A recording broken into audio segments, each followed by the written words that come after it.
Welcome to our first budget and facilities meeting of the 21-22 school year. Since I am the presiding officer, this is our first meeting. We have not yet had any meetings. What we need to do formally first is have a nomination for the chair of the committee, and then we will turn it over. So the three members of the committee, board members of the committee, are Adam Smith, Julie Epstein, and Adam Block. We have with us our new business administrator, Kathleen O'Hara, welcome, and Jim Rostano, and Dr. Hines, and Dr. Shields, Jessica Mack. Thank you everyone for being here today. And we have some board members here as well. So I'm going to turn it over. I'm going to ask for the committee, Adam, Julie, and Adam, Dr. Block, if they could give me a nomination for a chair. I see Ms. Epstein. I nominate Adam Smith for the chair of the committee. Adam Smith, do you accept the nomination? I accept. You accept. Dr. Block, are you in agreement? I'm in agreement. Okay, so then I think we have three of you agreeing on Adam Smith being the chair. Congratulations, Adam Smith. And I will now formally turn the meeting over to you. Great. Thank you so much, Emily. I'm just going to share my screen for a second. I'm going to put up the agenda for the meeting. Okay, is everyone able to see that?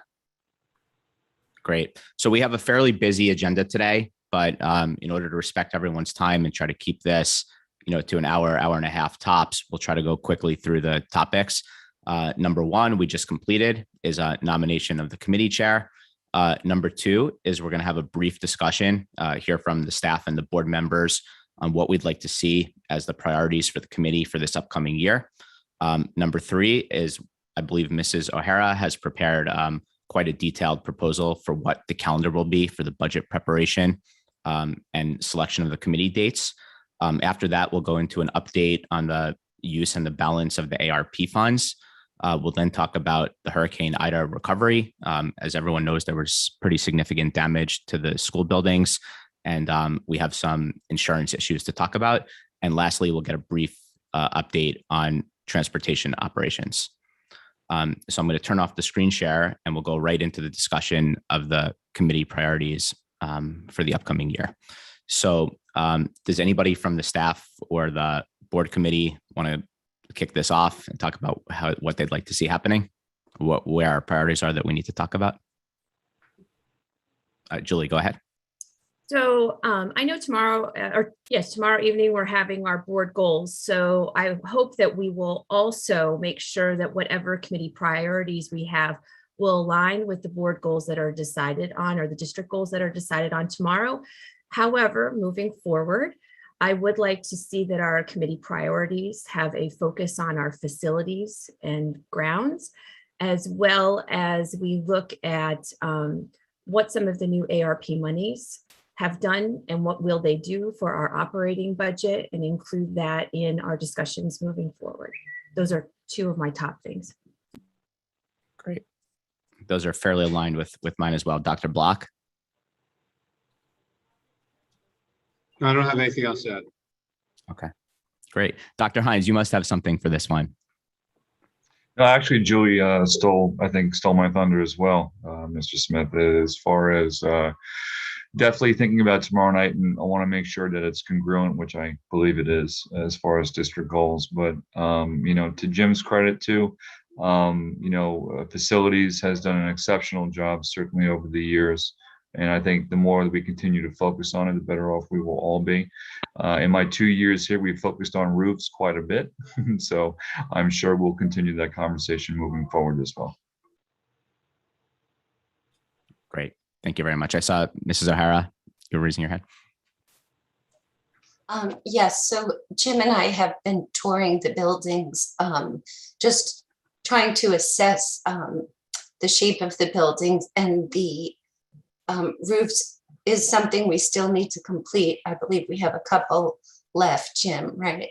So that's one focus area. And then there's other things we need to discuss about ventilation, the UV units, that are at all of the buildings, making sure that those are installed. And also, I would like to take a more focused approach with the budget. I'm new, obviously, but we're looking to streamline the process where we have, instead of using Excel spreadsheets, we can use our financial system Envision. And Jessica has that all set up with all of the codes ready to go. So we just have to do training with our staff to have that complete. But I think we're headed in a good direction. Yeah, Mrs. Smith, if I can just add to that real quick, I think one of the major shifts we're looking forward and toward this year is the budget process itself, as far as how we not only move through the calendar year, but how we share information with the community as well. So I'm looking forward to that, and I'm very thankful that Kathleen's on board. Great. And I think all of us are on the board are very excited as well to see that new budget process. And, I think it was always done very well in the past, but we're very excited to see it moving into a more modern process. And, Mrs. O'Hara, we had spoken, you and I previously, about taking a more focused approach on the buildings and also looking into, I guess, equity between all of the buildings in terms of, what's available, air conditioning between the different schools, et cetera. So it's maybe over the course of the year, we can just look into, updating records on, which third grade classrooms have air conditioning, which fifth grade classrooms don't, et cetera, and see if there's a path to, getting all of that resolved over in the long-term capital plan. Right. And I believe Jim he's worked with the head custodians at the buildings. We're starting with which rooms actually have air conditioning, and then which ones need univents replaced. And when they are replaced, we'll have the ability to, in the future, possibly have air conditioning. So we do want to make sure there's equity in the buildings, and just the infrastructure of the buildings as well. Our buildings are older, some of them, and I think having the transfer to capital, you're in a good place now. And I think in the past, you didn't have such a large transfer to capital. So this is definitely going to keep us on track with the roof projects and getting air conditioning in certain rooms and certain buildings. Great. Thanks so much. Did anybody else want to add something to that conversation? I've been taking notes on all of this, but Emily, all good? Great. So in the interest of Adam, yeah, Dr. Block. I'll just jump in. So in the spirit of capital improvements, I think that what we're learning over the course of the pandemic is that it is going to get better, but it is not going to go away. And that ventilation is going to improve our ability not to transmit it over time. And so we should just keep in mind long-term ventilation rather than short-term ventilation solutions. And hopefully it'll improve, reduce transmission of things like flu and all sorts of other things that get our kids sick. Great. I agree completely on that. I see Chris Shields and Emily Bays both have hands raised in the Zoom. So Emily, you want to go? Yeah, I just wanted to say that I wanted to echo what Dr. Bach just said, that we have to be careful because there are long-term solutions and short-term. And I think the fact that we are now starting to discuss more of a budget planning process and looking for long-term, I think that is a better approach. And so if we want to set some goals for long-term and start planning for it, I think that's the way to go. So again, I just wanted to echo what he just, because I agree. So Emily, in the committee report to the board, I'll be sure to bring that up when we're discussing. I guess that's more of a bigger board question when we set those priorities. Correct? Correct. Great. Okay. And Dr. Shields? I believe it falls under your category of federal fund usage. I just want to keep something in mind here that I know you've mentioned before, Mr. Smith, is we've had several staffing positions with those federal funds, and after 2 years of time, we have to see how would they roll into our operating budget or not. Yeah, agreed 100%. I think that was a big part of what we want to talk about. And Dr. Shields, have you guys begun to think about that and thought about some of those? I know some of that already started in the summer. but I know it's very early in the school year, but do you have a sense on, or I guess we can save that for the conversation later, but that question will come. That's what I'm going to ask. Great. Understood. Okay. So, Mrs. O'Hara, I'm going to give the floor to you now as we go into item 3, which is the budget calendar and committee meeting dates. And I believe you had a screen share you wanted to do, or if you want to give a little introduction. So floor is yours. Okay, thank you. Okay.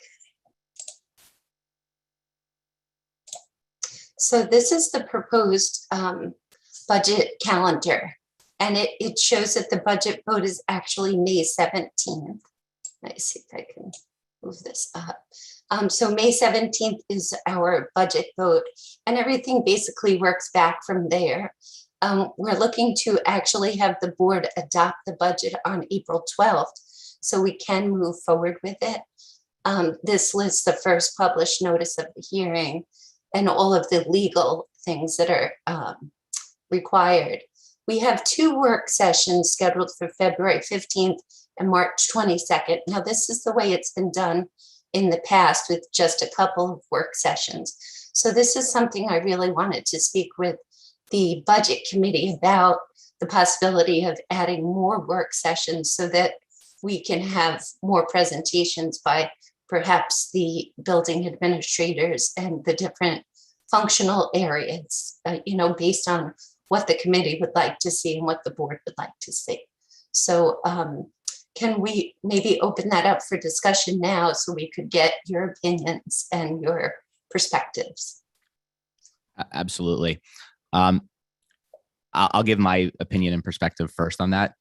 So my big question to you, I guess, before answering the question of how many work sessions to have is, where do you think you're going to be in the budget process leading up to this point? So can you walk, the committee and I guess the watching public through what your process from the district administration side will look like this year as you're learning the new system and training the staff, et cetera, so we can just get a sense of, how ambitious you think it's going to be?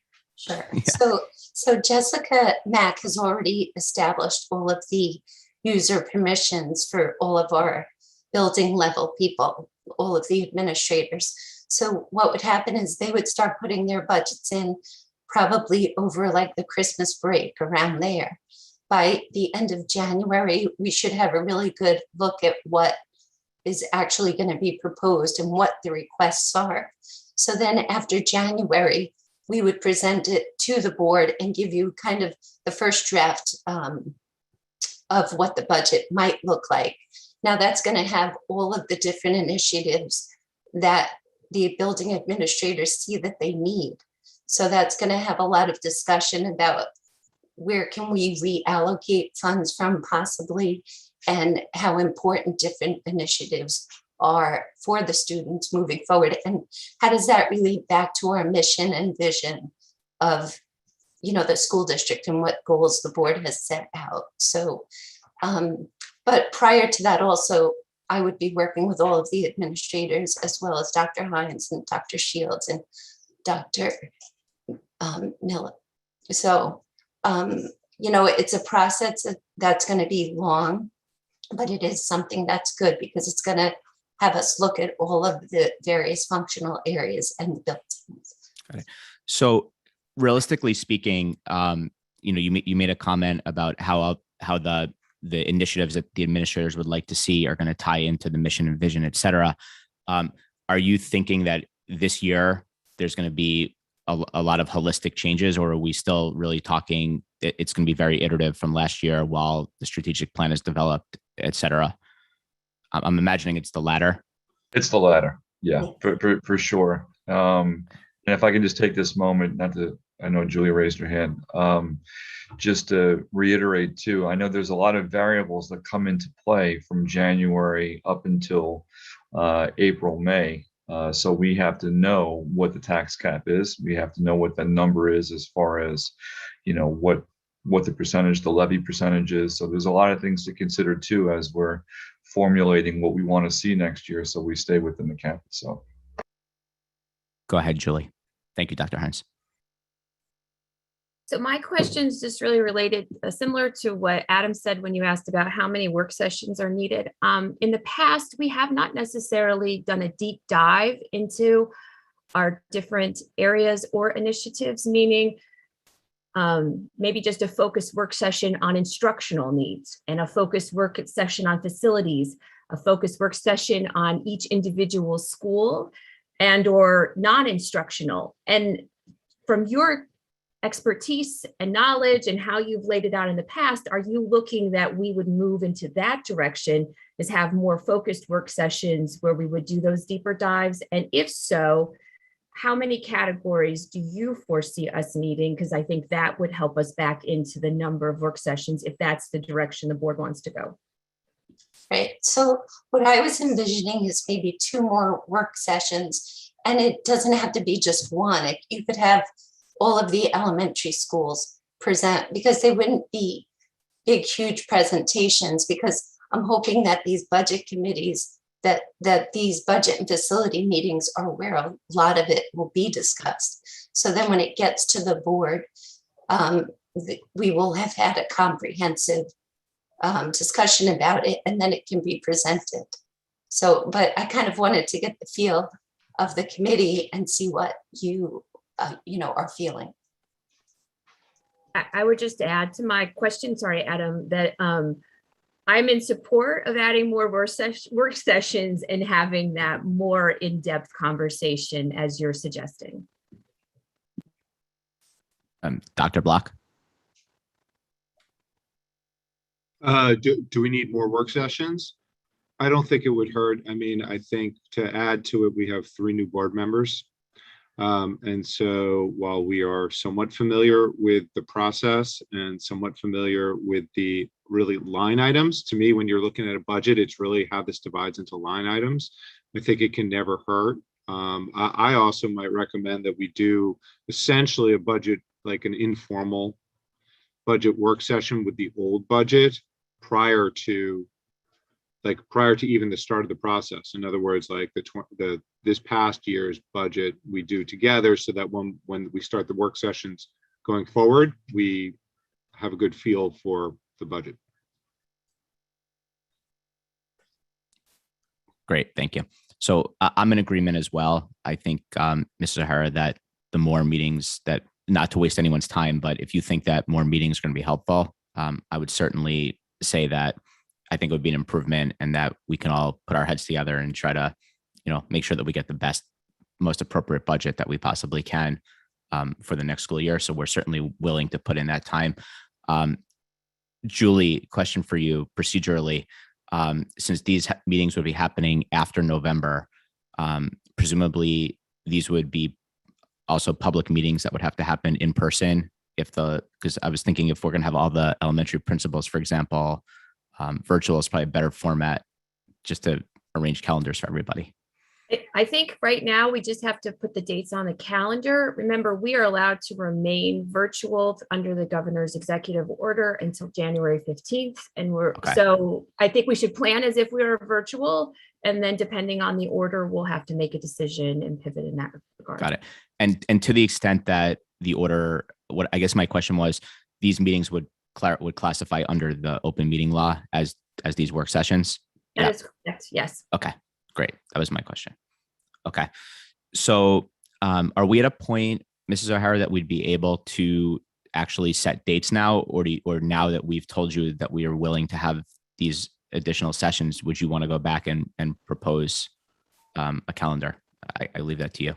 Sure. I think it would be good to propose a calendar, because I would also, the administrators, this is a big shift in the budget process, and we still need to discuss with them all of this and let them know that, this is the way we're moving forward, and these are possible dates that we would be looking at as well. Okay. So then what I am going to ask then is that you and Dr. Hines would give us a date now when we could expect to have that proposed calendar. And that's how we'll complete this agenda item. Sure. I would think by next week at this time, we could have that. Okay. Emily? I'm sorry, I just want to ask procedurally wise. So wouldn't these meetings be, these extra work sessions, as we're calling them, aren't necessarily evening meetings? I guess I'm asking, would they not be a budget and facilities committee meetings dedicated to a presentation, for instance, from the elementary school principals regarding their needs for the upcoming school year, monetary, like that type? Is that how you're? That's what we're talking about, Emily, I believe. Okay, good. Yeah. Because what I just want to point out to us and to everyone is that we have a board meeting scheduled, an evening board meeting scheduled for the end of January, and then we have February 15th is our next board meeting, which is the formal, these are meetings, the work sessions that we have to have. So ideally, when you're doing your planning, if you can have by at least the first work session have had all of these other work sessions during the day that would have been broken out by category as you see them, then it would be great to just offer that at the February 15th meeting as a synopsis. So I'm just giving you dates, just as you're planning your dates, to keep those things in mind. Perfect. And then Mrs. Zahara and Dr. Hines, could we also ask that when you send those dates that you also provide the board and the committee a milestone calendar for the administrative process of what's going to be happening between now and when the work sessions first begin, so that we can just kind of follow along that those milestone dates are being hit in case we have to adjust anything along the way? Yeah, we can certainly do that for sure. I'm going to propose we may need a little more time than a week because, as Kathy said before, this is very new. It's much needed, but it's very new nonetheless. We have to have some conversations, not just with the elementary principals or even Beth and Ira at the secondary level, but I also believe we need to talk to our directors, because I'm quite certain you want to know what's happening in their neck of the woods too, and how this impacts the budget. So I'm going to ask, maybe we're a little more liberal as far as the timeline, maybe another week or two, but we'll get back in touch with the board to let you know. Okay. So do you want to say, I just want to put a date to circle back on. I'm not rushing anybody. Do you want to say like October 15th? Or see, Julie, you're raising your hand. So can I work backwards on this? Yeah. Are we establishing our budget meetings on Mondays? And are we, at least at this point, doing the October one could be on October 15th? I don't know what day of the week October 15th is, but maybe if it's an earlier budget meeting, we could just set that as our date for them to have this calendar ready and all of that information provided. I think that's a very good idea. So I'm going to pull the calendar up here. And if we say we're going to jump to the middle, so October 18th would be a Monday, 4 weeks from now. Do you want to say the same time on October 18th? That's perfect. And I would just ask that if you folks could provide us with that information, maybe on the 15th, which is the Friday. So that works out, just so we could review it. Does that work? I just want to clarify, this is all related to the actual work sessions for the Board of Ed, but for the actual budget committee, budget and facilities meeting, are we going to develop a calendar for that as well? So I think what Emily was saying, and I may have misunderstood when I told her that was what you were talking about, was I was expecting that those work sessions were budget and facilities committee work sessions, not, okay. Were you thinking that those were the entire board at evening meetings? What I was thinking is it was also to add additional work sessions for the Board of Ed, to have, maybe instead of just like on this calendar, you see it says work session number 1, work session number 2. I would like to have 2 additional work sessions for the board as well. But I do think we should have the majority of the discussion with the budget and facilities committee prior, and then have the presentations to the board, the entire board and the community on those other work sessions. So those will really be a formality for the public to see what we've been working on. I see. So Emily, I misunderstood.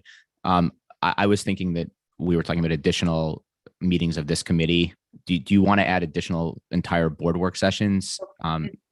Could we make, for instance, the January 25th meeting, could we do make that a work session as well? I know that so I'm just thinking maybe we add a half hour. Like, I don't know how long you think the work sessions need to be. Do we need a full, could it be a half hour? So for instance, we're going to have maybe, I don't know, I haven't planned the January agendas yet, but if we're going to have information to discuss in January, perhaps we start the meeting a half hour earlier and do a budget work session, just because those are already on the calendar. I don't know. And then, is that enough time, a half hour? January would be cutting it close because we're really going to be working the December break on the budget. So it's the end of January. Is that still cutting it close? Well, January 25th, we would probably, once all of the budgets are entered, we need to try to have a comprehensive budget put together. So right. We could probably do the initial draft and tell you what things are looking like. But as far as presentations of the individual sections, I think that's cutting it that would make it very tight. Emily, if we're following what we, I guess, have been speaking about in the board development and trying to, streamline everything, to the extent that, like today, where I see the entire board is viewing this meeting, and the idea is to try to, make all these meetings more efficient. Do we need to duplicate what's happening in committee with additional board work sessions? I'm thinking no, and we should go back to your and my original understanding of this conversation. I think so. I think we could do, but we could also determine, and I think Julie had her hand up, and I think this is maybe she and I are thinking the same. We could determine, for instance, there's a early February meeting that is a budget and facilities meeting, but we can make that an actual budget work session and make it use the daytime meeting. So these are details that I think we can work out. And I don't know that we need to spend that much more time talking about it. I think we will work it out. But I think what we've heard Kathy say is that she would like the entire board at a budget and facility, a work session. So we'll work out the details, and I think we can figure this out. Like, we don't have to spend more time. Perfect. So to close this agenda item, Kathy, do you want me to call you Kathy or Mrs. O'Hara? Kathy is fine. Okay, so I'm going to call you Kathy in the meeting. Thanks. So Kathy, to answer your other question about just the general calendar for this committee, that was why I had asked the question in the beginning about the priorities. So what I was hoping is, if we're going to meet on a monthly basis, which I believe is the plan, it would be great if, based on those priorities that we talked about, which are facilities and grounds, ARP money, shape of the buildings, and under that we had ventilation, roofs, UV and AC, budget software, and then again, ventilation as a result of COVID. And then what we need to add to this that we already know about is the 5-year capital plan that you had emailed us about. Could we schedule the meetings between now and, I guess, December to have presentations on each of those topics? And I'll send that back to you, and maybe you could formulate, which meetings we use for what gets combined, and then we can use those as the opportunity to update the board and the community on each of those priorities. And hopefully those conversations will inform you as you go into the budget process in December. Okay, great. And so it's once a month or every other week, every Monday, or? I think my preference is to try to keep it to once a month. I'll ask Julie and Dr. Block as well if they agree or disagree on that. But if it's the question is if you think that we can fit all of these topics into that many meetings, or if we need more or fewer, I guess we'll defer to you and Dr. Hines on that. But we certainly don't want to waste everybody's time and bring everybody to meetings that they don't need. Right. And they're about an hour is how long we keep them. Ms. Epstein was very clear to me that we want to budget for 90 minutes and try to close them after 60. Okay. Yeah, because there's some topics, like even today, we could speak about them for 4 days, really, so, okay. Okay. So to that point, we're now at 9 o'clock, which puts us at half an hour, although I know we started a little bit late. So we're halfway through our agenda, but I think that the last three items probably have most of the meat of the conversation. They're more topical. So I think we're clear on this. So we will wait to hear from you at our next meeting, which will be on the 20th. And we're going to be looking for a calendar with milestones of your budget process between now and the end of the year, including everything big picture, what you're going to be doing in terms of meetings with administrators, when you're expecting the buildings and the directors to submit their budgets to you, when they'll be in the software, et cetera, just so we can follow that. A proposed calendar for the budget work sessions, and then a proposed calendar with topics for the budget meetings between now and I guess the end of the calendar year in December. Okay. The next meeting is October 18th. I'm sorry, October 18th. Yes. And Dr. Hines, you're okay with what I just laid out? I am. Thank you. Okay, great. Does anybody else want to speak on this topic? Great. Thanks so much. So we're going to move on to agenda item number 4 now, which is an update on the use and balance of the ARP funds. I'm not sure who from administration was planning to speak on that. So I will give the floor again to either Kathy or Dr. Hines. Okay. So I do have something that Jessica prepared for us that outlines how the funds were allocated and how the grant was basically submitted. So I'll share that. And then if anybody wants to add to this. Okay. Am I sharing?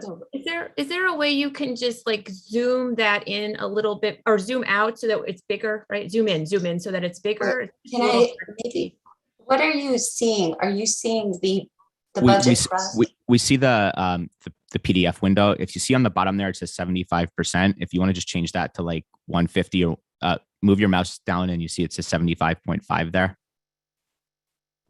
Just plus that up to about 150. Maybe, yeah, that's perfect. All right. Maybe one more click. Okay. Perfect. Good. Okay. Thank you. Okay. So now you can see the ARP funds were allocated by year. So the current year we have the 1.9 million. And then you see for 22-23, there's a 1.6 is allocated. So what we need to be cognizant of is when the cliff comes, basically, which hopefully it's not a cliff. And that's why we're having these discussions of how do we, if we do still need some of these initiatives that we have, how do we budget for that into the future? So all of the funds have been accounted for. As you can see, you have an ICT program, you have social workers, guidance, and AIS. You have 2 elementary school teachers. We have the pre-construction for the pre-K, the construction at Dale 8, 600,000 towards that. Then we have translation headpieces and a sound system for the Board of Ed to help with communication. Okay, so our total grant was 3.527, just to make sure everybody's on the same page. Yes. Can I ask a quick question? Why did I think it was 5.1 million? That was my understanding based on the summer. I think because you were reading Newsday. So I believe what that is the state is given a certain amount of money, but they keep part of it for their own needs. So they give us, I believe it's like 80% of it. They get an administrative fund. So they were the ones who they basically give us money, and for doing that, they hold back money. I wish they would have given it to me. I would have taken an administrative. Yeah, it's good to be the king. Yeah. So Adam, if you remember, that was that whole conversation about what the state was holding, and then it was misreported in the local press. So I was making the joke about Newsday, but if you remember, that number was all over the place. And I don't think it was until like midsummer that we really had our arms around it, or might have been late spring. something like that. Okay, so Dr. Hines, just for the sake of being formal, do you want to just talk about how we're I guess viewing these programs, how we're justifying them as being fitting under the grant from a Sure. Yeah. Okay.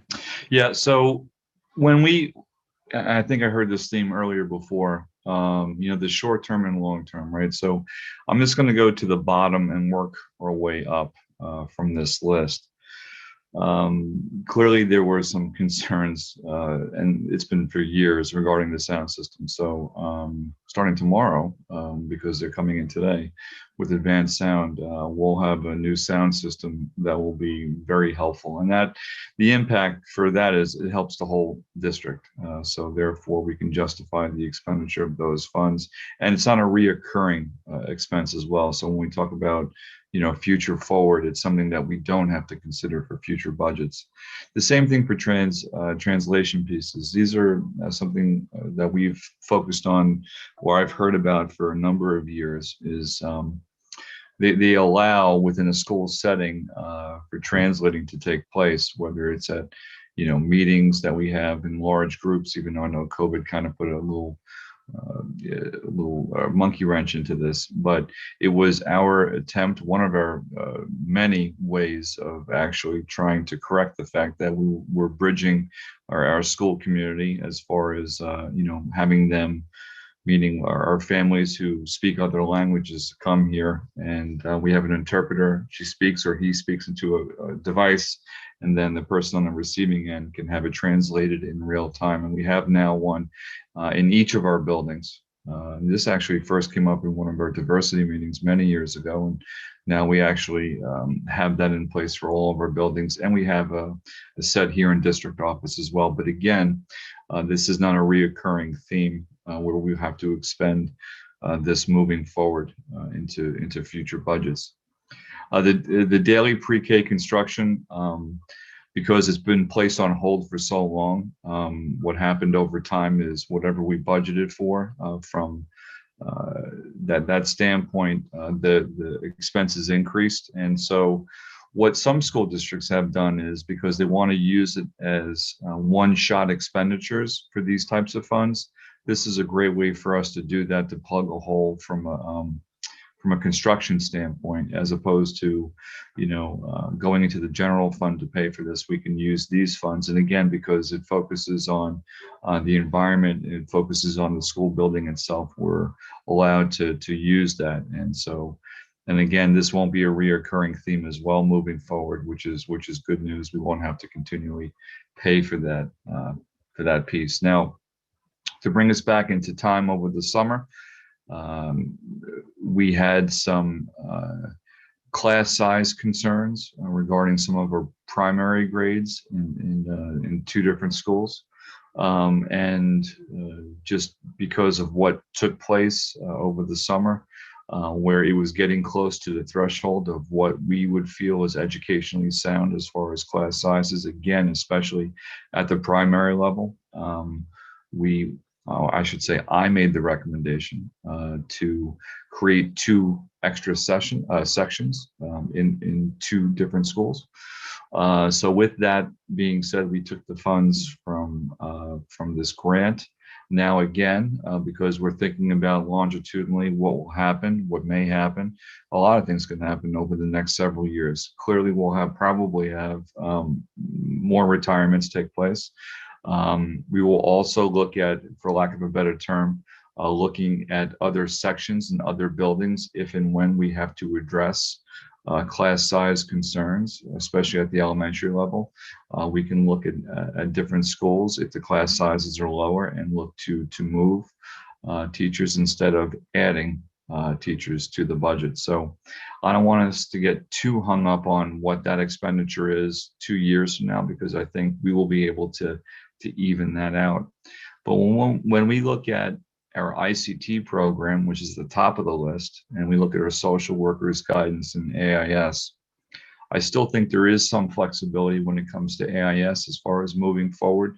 And Mr. Smith, as you said before, it's very early in the year for us to assess if and when we will continually need our extra AIS teachers. And we have quite a few that we've added over the elementary level, both for ELA and for math.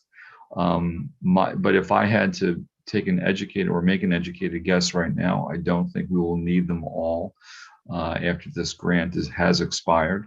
But when it comes to our social workers and for guidance, that has been a continual theme I have heard over the past 2 years, as far as the need to increase staff in this regard for student mental health, and to make sure that they are supported in a multitude of ways at the secondary level.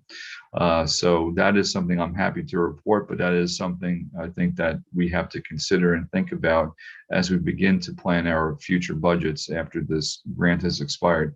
And then last but not least, to go back to the ICT program, in regard to inclusion. And Dr. Hines, I'm going to just interrupt you for the Please. public who's watching. I want to just get in the habit of defining acronyms for the public. Sure. So we have, I think, I probably shouldn't make that assumption. Everybody knows what AIS means. It's Academic Intervention Support Services. Now, we have students where it's mandated that they receive these services. And then we have always, as a school district, gone above and beyond to support students who are maybe on the fringe of wherever that cutoff may be. Last year, we didn't do that just because of a whole host of things that have taken place. But we, again, when we're addressing learning loss, we wanted to make sure that we supported those those students from last year and then moving forward.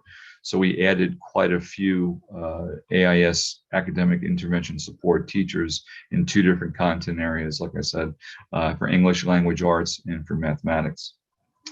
So the last thing I just want to emphasize is we were one of very few school districts who didn't have an ICT, which is an integrated co-teaching, and or as we usually know it, as an inclusion setting within our schools, where you have general education and students with disabilities in classes where their IEPs ask for or demand to work together with co-teaching with a general education teacher, classroom teacher, and you have a special education teacher in the same class. We didn't have that at the elementary levels, plural.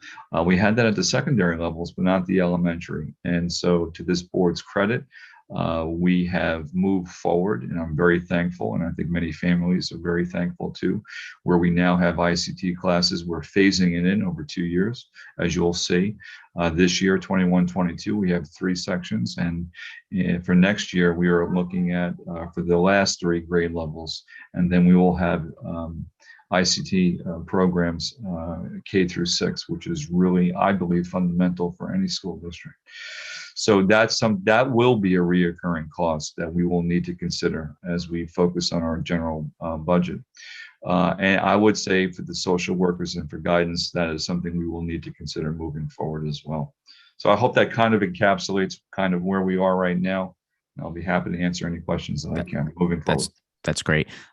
Emily's raising her hand. I'm just gonna ask a quick procedural note on this, which is, Kathy, when you're preparing that calendar of meetings, why don't you speak to Dr. Hines offline and figure out when you and the administration collectively think that we can get an update on the effectiveness of some of this, so we can talk about, this will be one of the presentations that we have prior to the budget season later in the year. And then Emily, you're up. Actually, Adam, that's what I wanted to point out. So as a process-wise, so this is, so the way I see this, the ICT program and social workers guidance and the AIS is something that would have to be assessed to see how we go forward, whether we're continuing and how much we're continuing. So in my mind, and again, this year we're kind of doing things a little differently with our committees and trying to set up a lot of different systems. But the way I see it proceeding is that at the curriculum committee meeting, the first thing we should be discussing is the ICT program and how we see it progressing, whether or not they're how well it's doing. We should be assessing the program at the curriculum committee meeting. The curriculum committee then should be able to say, come back to the budget committee and say, well, we've assessed this program. We believe that we still need to spend this. And again, these are hypotheticals. We believe that we still need to spend this much money, or we have found that we've been able to save money in other areas, because if we go back to when we discussed the ICT program, and in the original discussions that we heard about putting it, there was a thought that perhaps we would save money in other areas because we were now doing these inclusion classes. So this should be an assessment at curriculum, because this is a way that we are delivering curriculum. Curriculum should then come back to the Budget and Facilities Committee and say, we found a need and we would like for you to start planning. We need to start planning on how we're going to continue this program. And I think that that's the way the system should be set up now as we're going forward. Same thing with AIS, same thing with the social workers, same thing with guidance. We should be having in our curriculum committee meetings a discussion, an assessment of those programs that should then be sent back to budget if we need them to be planned for. And then budget is tasked with, okay, how do we plan for this? How do we include this? Is there something that we, do we need to go back to the buildings? Again, this is all the process. And I know it's all new for us this year, but I thought that I wanted to chime in on that just because I think that's how we had envisioned it all working going forward. You were reading my mind, Emily, on that as soon as I started talking regarding that being curriculum. So, one thing just process wise, and then I know Dr. Block had a question.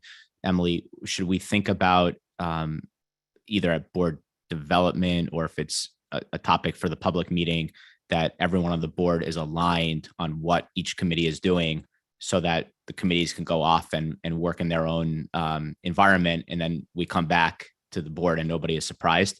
So I think to make our public meetings very, yeah. We have a board development today, and that is on the agenda. So okay, fantastic. And I know Rachel is here and listening. So hopefully when she's planning the agenda for curriculum, she's on the same page. So Dr. Block, floor is yours. Sure. So I had one request and one brief question. So Ms. Zahara, I thought that the way that you framed the spreadsheet was excellent. One small request is that when we're talking about staff, if we can include the number of staff. So I saw for the second line that there were, it was a group of multiple individuals, but it's hard to get a sense of whether that's like 3 people or 8 people or 12 people. The prior line was 2 elementary school teachers, super clear. And then my question, I think, is for Dr. Hines, but it's related to, if this grant is for learning loss, which we expect, I hope, primarily is for this year, since the kids are in a much, much more normal year this year, and we're all thankful for that. Why is the budget in that second line item almost twice as high than it is in the first year? Can you pull that up again?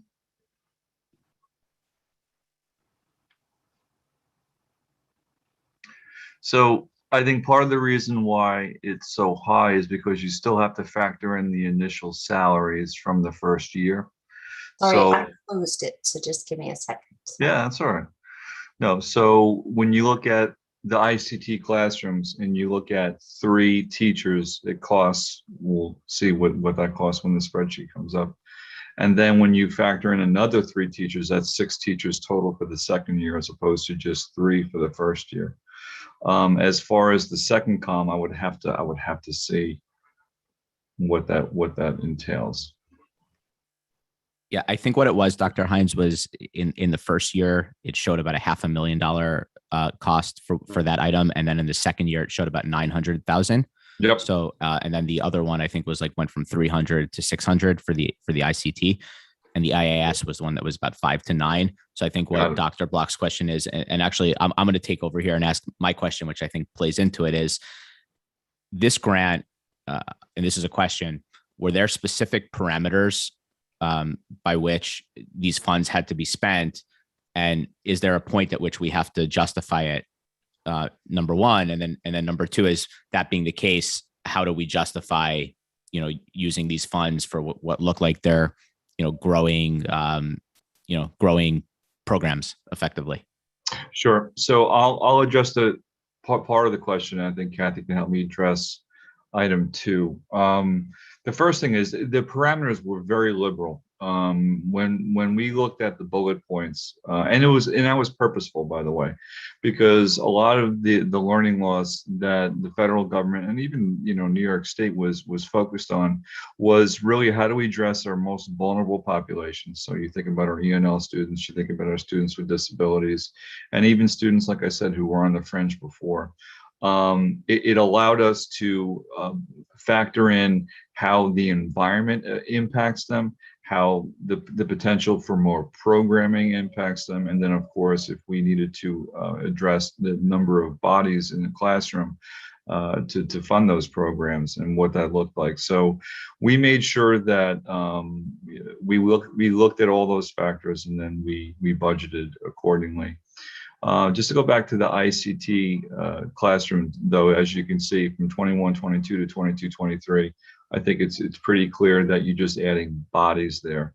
As far as the social workers, the guidance, and the AIS, because I do see you talking about almost a $400,000 jump between 21-22 and 22-23. Kathy, is there anything that that would warrant that? I'm just trying to think off the top of my head why there would be. I believe there was also money from the CRESA, the CRSSA. That's what it was. Okay. And I believe some of that was taken for this current year.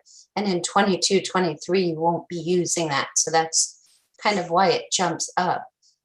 And I believe there might be another 0.5, maybe guidance or AIS staff that's being added.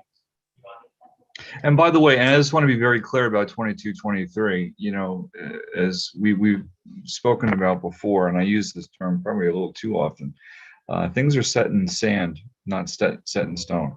So what you see for this year, clearly that's what we're doing. When it comes to next year for that budget, we can always adapt and adjust if we need to. So that is part of the assessment process, which is important. So we're going to see how things are moving forward.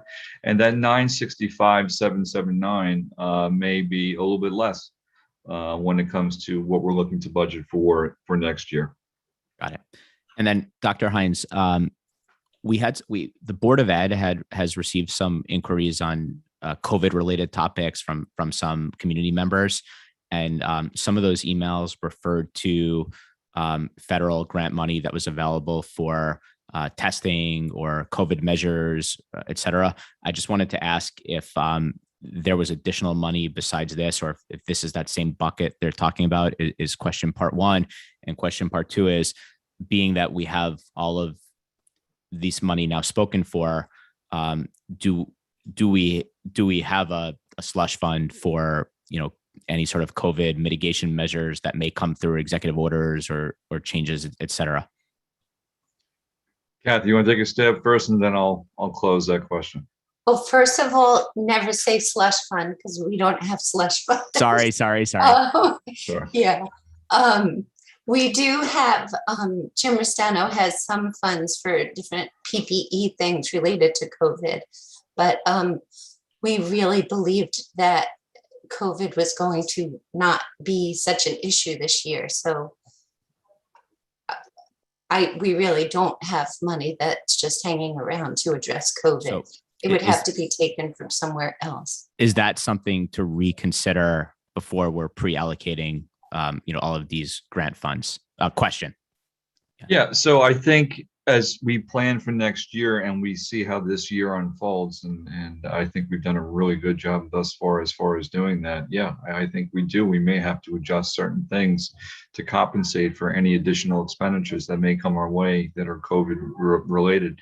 I will say this too, as I communicate with my colleagues in other quadrants as well. They are aware of that fact too. I mean, something as simple as, I shouldn't say simple, nothing simple, with what the governor moved forward just a few weeks ago, right, with vaccination status and the testing of staff. There are ways where we can do things where it will cost less money, but every district is doing something very different. And if you can't rely on careful how I say that. If you can't partner with, let's say, the Department of Health like you would want to in Nassau County, then you will have to potentially spend some money in a way that is unexpected. But at this point, it seems like we're doing okay. Listen, a lot of the expenditures that we're talking about, Jim did budget for. When we talk about our HEPA filters and the extra filters that we need for those devices and anything else as far as cleaning devices or masks or anything else, we have that in our budget for right now, but we may have to adjust moving forward depending on what the situation is. Okay, and Mrs. Epstein has her hand raised.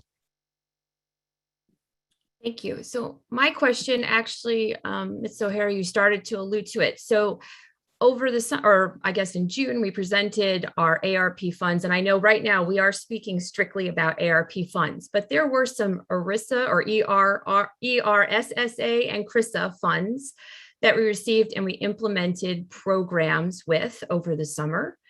I would ask, I'm requesting, I guess, or asking if we can understand if that's something that will go to the curriculum committee for assessment, and then if it'll then be brought to the budget committee to see if it's something that we want to include, or was that a program that we're not looking to move forward, so it won't be part of our consideration for funding? So that's part of point one.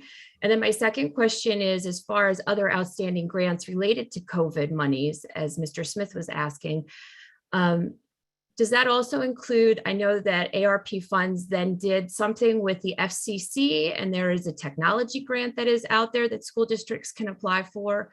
Have we gone so far as to apply for that grant process so that we can see if we get funding, either if it's retroactive for some of the technological upgrades, or forward thinking for more technological upgrades that we will have to continue to make?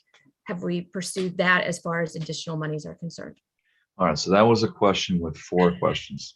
I know. All right, so let me try to tease that apart a little bit, and let me work backwards.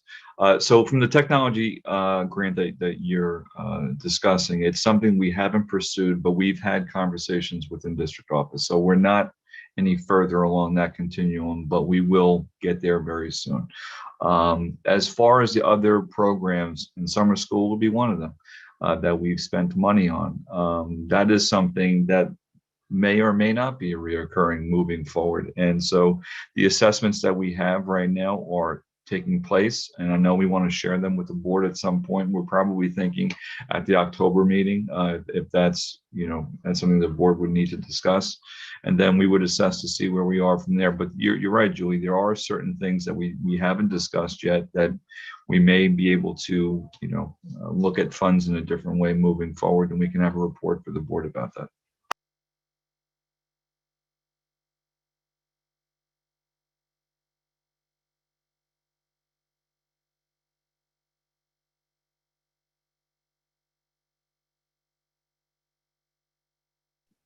Adam. Or my Sorry. answer wasn't that good. I was like, oh, hold on. No, my sound had gone out for a second. I don't know why. I couldn't hear anybody, and then it just magically came back on. Great. So we're getting a little bit tight on the agenda, but what I actually did want to do on this, limited to this topic only, since we do have the other board members are on, I just did want to just offer them the opportunity to ask any questions. Mrs. Malconi and Gilliar and Brooks are all on.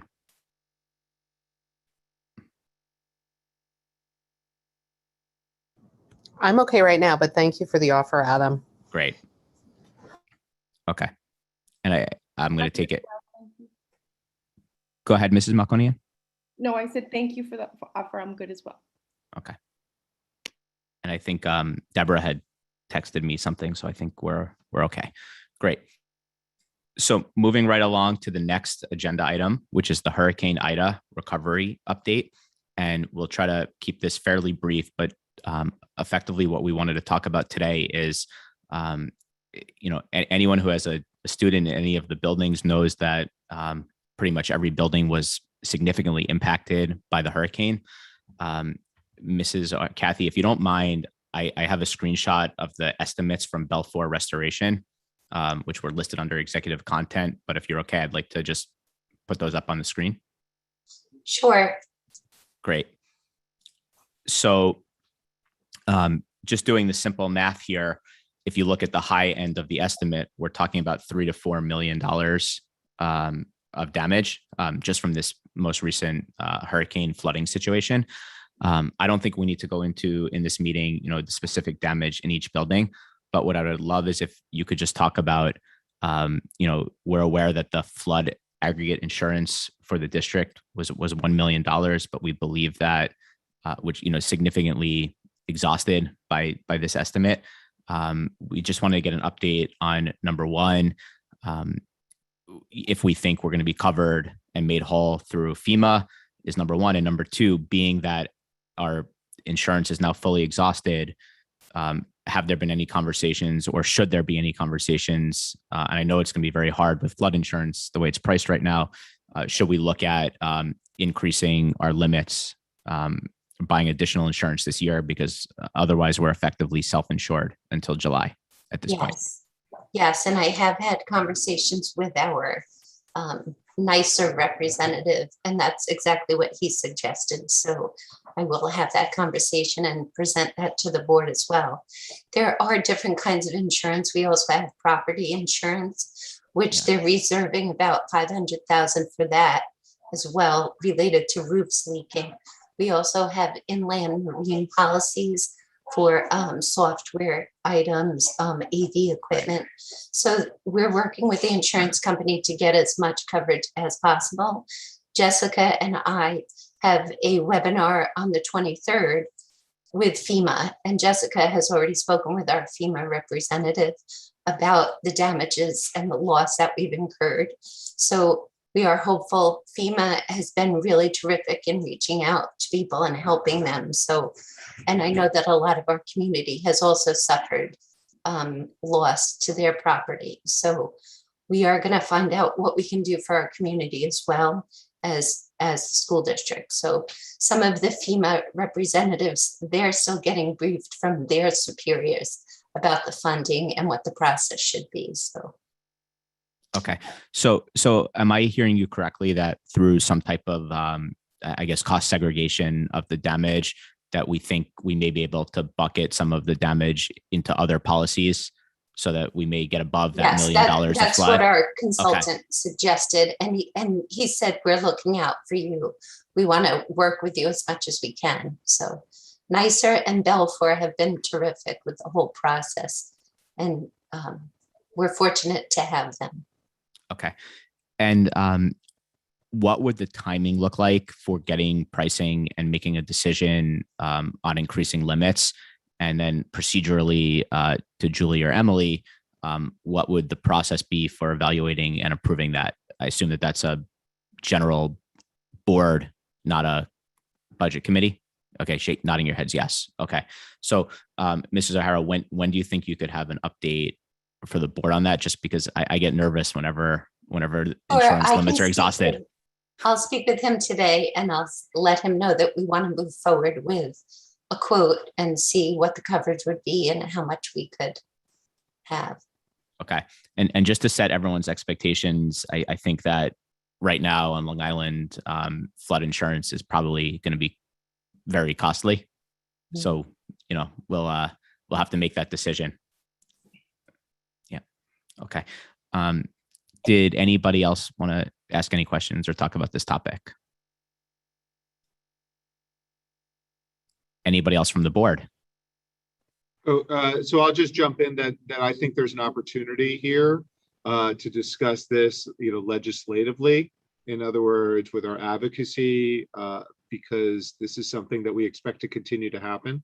I expect private insurance to be very expensive, and I expect that the state would be in favor of repairing schools when stuff like this eventually happens. So it seems like something that we can push for from an advocacy perspective. That's your committee, Emily. No, thank you.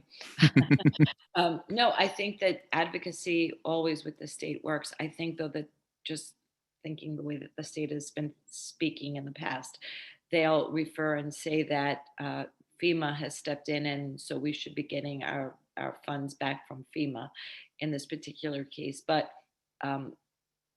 so I think we're on the right track and trying to be proactive and trying to plan going forward. And certainly that the advocacy doesn't help, but the state has not been very helpful, as you all know, in the past. And also, just to add to that, Adam, NYSER is a New York insurance reciprocal. So it's all a bunch of school districts throughout New York State. We pool the experience. So we are getting very good rates, and they're very sensitive to the needs of school districts. So that is a way that schools can save money by being part of this. That's very, I didn't know that. I thought it was more private, but the fact that it's school districts together pooling, that's Yes. great news. Dr. Block, I've seen you wearing the nicer mask. They gave us a lot of swag at board. They gave us a lot of swag at board training from Nicer. Yes. Okay, great. Anybody else from the board? Rachel, Nan, Deb? No. Okay, great. I'm good. Thank you. You're being very thorough this morning. Nice job on the first Great. committee meeting. You know, it's the first one, so I tried. I can't make any promises for the second one. Always Okay. good to make a good impression the first time. Try. Okay, so we are at our last topic, and this is a transportation operations update. And so that I speak about, I don't want to say anything not tactful about this topic, so I'm going to give this right to Dr. Hines and Mrs. O'Hara to give us an update. Sure. So let me just begin. We know the beginning of the school year is always we always have transition times. I'll just speak on behalf of transportation. You know, there are times with transportation. You know, you have the drivers who are looking to learn the routes, to learn the families, all those different things, and that usually takes 4 or 5 days. This was a very atypical year, as I said before. You've had 3 weeks of very interrupted, just from school taking place. But there have been concerns that have surfaced over the past several weeks. I know some of them have made their way to the board. They certainly made it to my office and to Ms. O'Hara's office as well.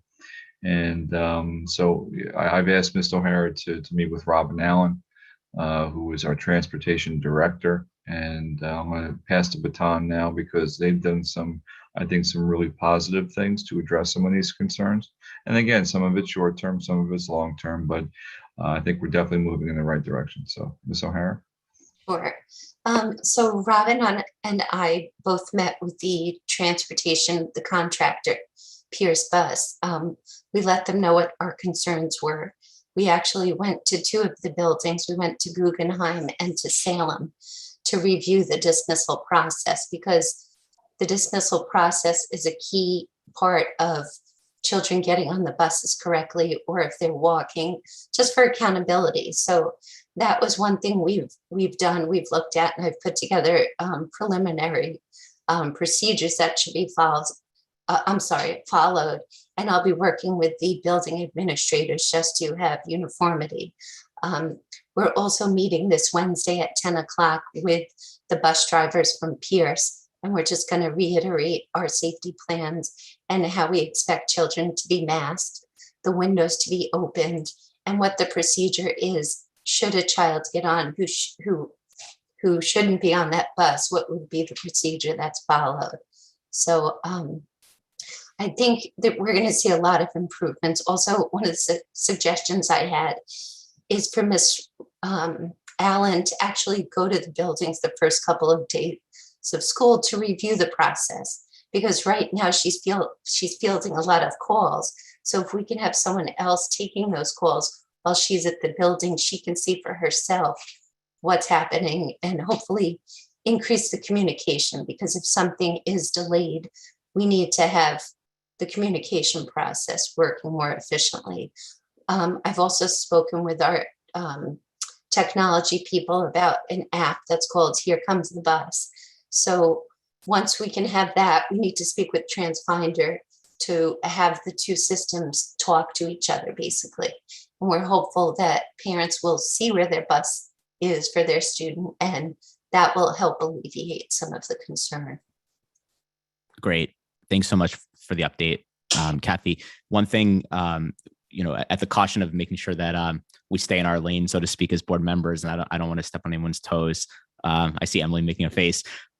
Just one thing that I'll just personally ask is that when you are reviewing all of the policies, in addition to dismissal, please just take a look at how daily dismissal changes are communicated from the parents to the schools, because I believe that that's different at every building. And I think my personal opinion is that that's where a lot of our problems stem from, is just not having a system for that. Great. Okay. I'm actually going to not open to questions on that topic, because I think that you have more work to do and we should postpone questions to the next update on this, other than Emily. Yeah, go ahead, Emily. Well, that's what I want to point out. So I just want to say that this is an opportunity for us, because as we have a new person, again, Ms. O'Hara is new, and she's doing an assessment of all of our systems that we have in place, in our administrative wise in our buildings. And so I think that it is great that you are doing that right now, and you're assessing and saying, okay, how can we make things better? Could we put in some sort of systems in place, make it a little bit more uniform? So I would suggest that we allow this opportunity for that work to be done. And then perhaps at our October 18th meeting, you have that opportunity to present and say, what has the assessment that you've done, and the systems that you would like to change, and the proposals you're making. So I think this is a good opportunity for us to try to, come back again and listen. That was just, again, I was just trying to do a little process thing. Perfect. Thank you, Emily. And I think that's why we are going to skip the questions on this, because I think there's some more work to do. But what I do want to just very briefly on this topic is I'm just going to put you on the spot, Julie, and ask you to just explain to the other board members and the community how this landed in this committee, as it's not necessarily a budget or facilities topic.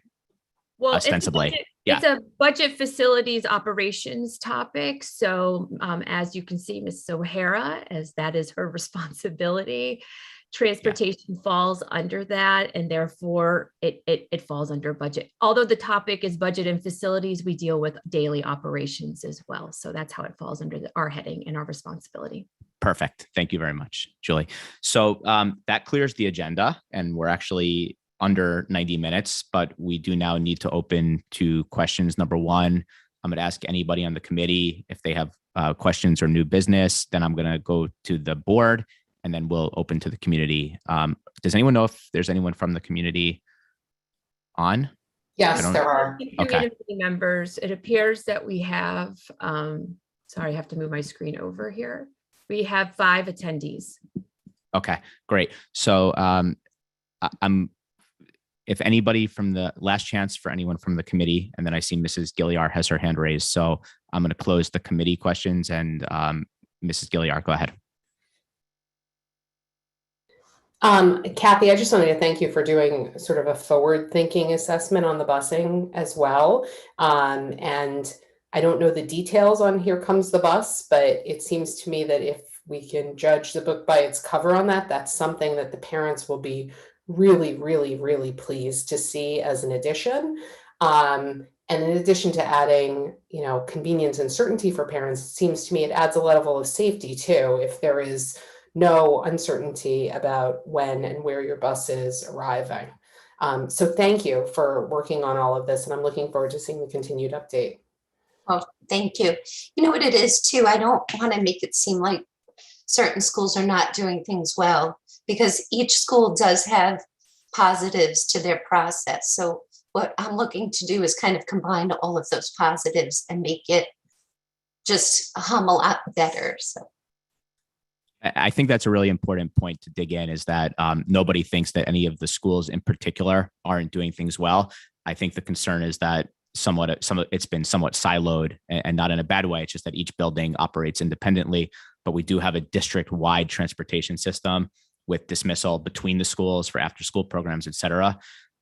So I think, as Rachel said, we need to be forward-looking and combine those silos just to make everything flow the smoothest. But again, this is not meant to be any sort of not meant to be judging any of the schools individually or repudiating them. Yeah. Adam, if you don't mind my adding one more thing, building on what you just said too. Yes, Rachel, go I ahead. think this extends to lots of areas, right? We have one of the benefits of having the setup that we have in Port Washington, where we have 5 elementary schools, is we can treat it like we have 5 labs where we're testing different ways of doing things. And there's no reason to not learn from each other and take a look at different processes and maybe figure out that something works better than something that's done another way. And then in some instances, it's just done differently, and that's fine too, because they all work. But thank you. I think, this is something we could be doing in a lot of arenas, is looking at how things are done and just making sure that it's the best way that it can be done. Yeah. And we'll put that to Kathy and Dr. Hines when this is all, brought to the staff and the administrators, that the message is clear, as Rachel put it, that, we're all trying to, iterate and improve collectively, and there's no sort of, judgment on what anyone has done in the past. And, we just want to make everyone's experience better here. Students, staff, teachers, family, taxpayers. Yeah. Okay. So I don't see any other hands raised, so we will open to community comments.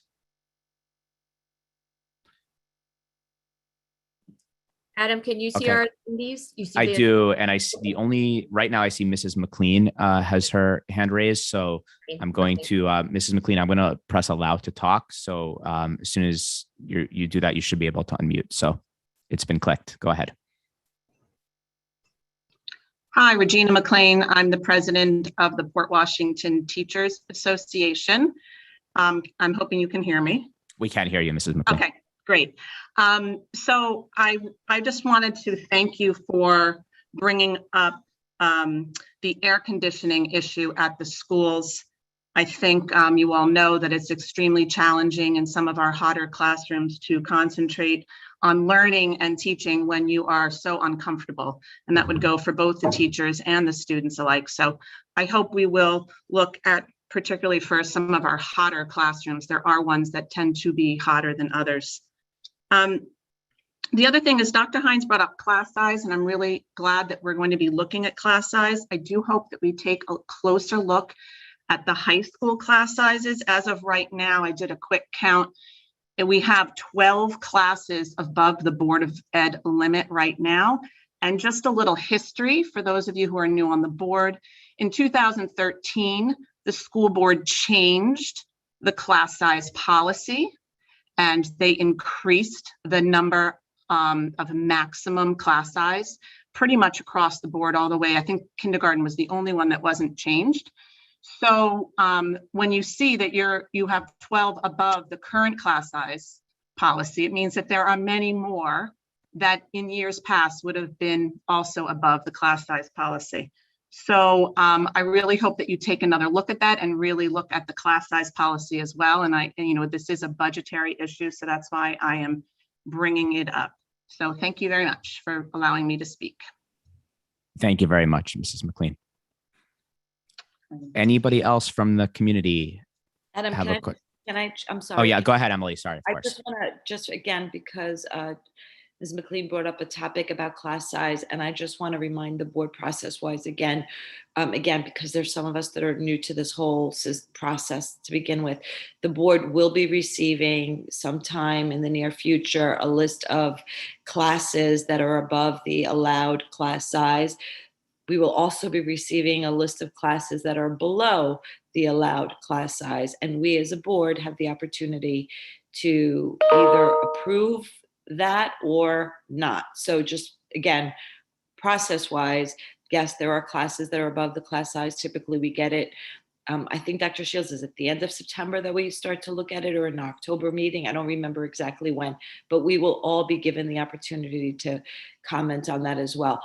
I will add that in the past, what we have been told is that in the beginning of the school year, so I think we wait a little bit until at the high school, at least, the cycle ends and they allow for the dropping of classes. So there is always, for instance, honors bio is always over the allowable amount of students, because lots of students go into honors bio, and then by the time the cycle has come out, they start to say, oh, this is difficult, and they go into another bio class. So just, there are some things at play, but just keep in mind, process-wise, we are going to be discussing it at the board meeting soon. Again, I'm sorry, I just wanted to address that for everybody who heard that. The question. Thank you very much, Emily. I don't see any more community. Oh, wait, I have one. I think Mrs. Borda or Mr. Borda, one of them, I'm going to press allow to talk. So GGB is, you guys are unmuted. Yeah, hi, this is George. First of all, this is one of the very professional meeting. I'm very glad how it was conducted from a parent point of view. I miss what Emily was saying because I have to review what she was talking about because I couldn't open the Zoom link. But anyway, my comments are about, I'm glad to see an app being developed for parents to have a little bit more control over where their children are at in the bus. I don't know if this board, but maybe someone on this board might remember that when my son was in kindergarten, he was lost in the bus. It was not almost until 6 o'clock in the evening when I was notified that he was somewhere in the bus universe, which of course you can imagine, I got very upset. And when I went back to the building and I was just told, well, it just happens. And it's something you have to deal with the boss office. Well, as I explained to the principal then, no, that's not the way it works. The principal is in charge and the school district is in charge of everything. There is a nexus between the school and the boss and everything else. And it was very traumatic for my son. And that began a whole bunch of incidents that happened from there on and began my initiation in coming and attending the Board of Education. So I am glad that this is happening. But I also want to refer to something that Ms. O'Hara mentioned, that there is always an explanation that every school is trying their best. Okay, fine, I accept that. But I do like the fact that there should be one unified system. This is what we lack in Port Washington, a system where it can be evaluated, it can be measured. Every school does whatever they want to do, whenever they want to do it, the way they want to do it. And that has to stop. Anyway, thank you very much. Thank you very much, George. I'm going to mute you again. So, I think just to respond to that, as you heard, Mrs. O'Hara and Mrs. Allen are looking at this, and we are, we're all committed to unifying and improving the dismissal process.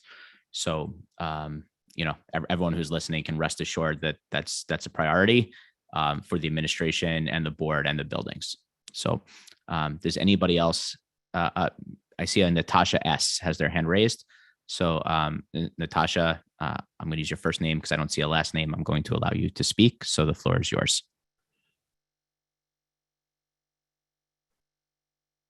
You will have to unmute yourself.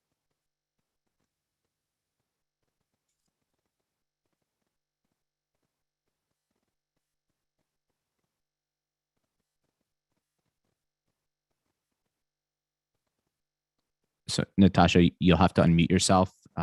If not, feel free to email your question or comment to BOE@portnet.org. Anybody else? Any more questions or comments from the community? Great.